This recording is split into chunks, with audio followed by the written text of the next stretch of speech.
How's it going, people? Welcome back to Casual Gamer Reviews. Today, I will be looking at Life is Strange Double Exposure.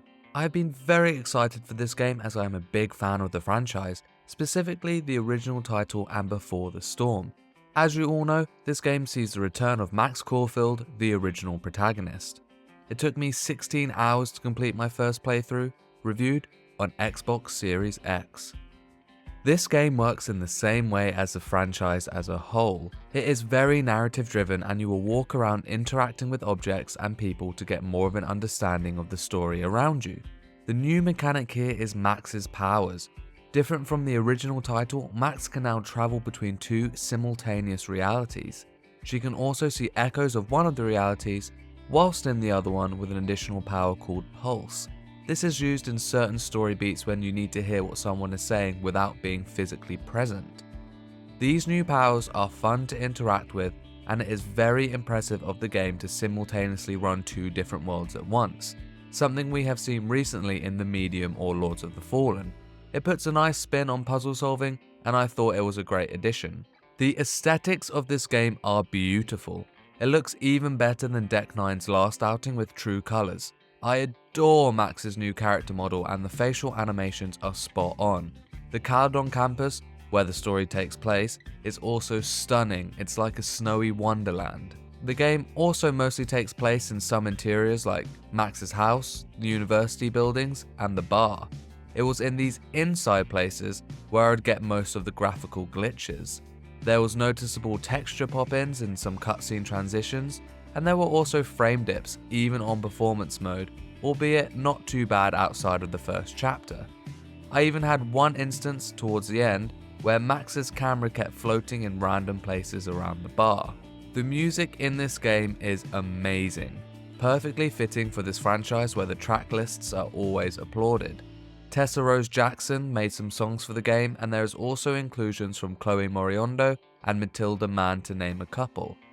The voice acting in this game is also really good. Hannah Tell returns as Max and is brilliant as always. The new main cast of characters, Moses, Safi, Amanda, Vin and Gwen, all have excellent voice acting too, and each have their own quirks that made their dialogues really enjoyable to engage with. This game almost feels like two different games to me, and I'll explain why in the most spoiler-free way that I can. As you can tell from the trailers, it is a game that is about a murder mystery as you discover the death of your best friend Safi at the beginning.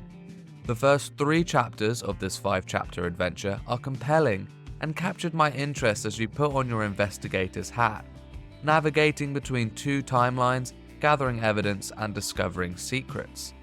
The latter 2 chapters of this game, however, feel like an absolute mess of storytelling.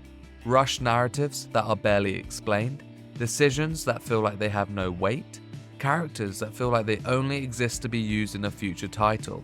It really isn't very coherent. The final decision of this game took me by complete surprise. All previous titles in this franchise always build up to a final decision that makes you reflect upon everything you've done up to this point. The final decision in Double Exposure did not do this for me. Life is Strange always gets its roses for its intense storytelling and emotion it leads the players to feel when playing.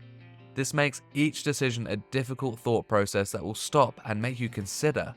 I think there was only one decision in Chapter 2 that made me stop and think. None of the others did.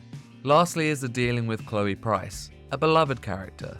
Yes, it makes sense for her not to be physically in this game given the different endings of the original, but the way that they handle it for those who chose Bay over Bay is not satisfying in any way at all.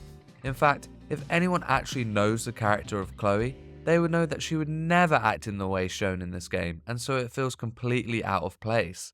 I will say that I did enjoy some interactions Max had over Chloe that still flashed love for her, but I won't get too into it as to avoid spoilers. There is some paid DLC for outfits, and I do hope there will be a bonus chapter added maybe as a prequel to this one, like Deck 9 did with the farewell episode in Before the Storm, but nothing is confirmed yet. It is worth noting though that this game can have multiple playthroughs as there are different choices you can make and romances to have if you are interested enough. Life is Strange Double Exposure is a game that had me grinning from ear to ear for the first 60% of its runtime. Then it becomes a jumble of ideas and plot points that make it hard to follow. Max Caulfield as a shining star and an excellent surrounding cast coupled with great music help lift it back up slightly.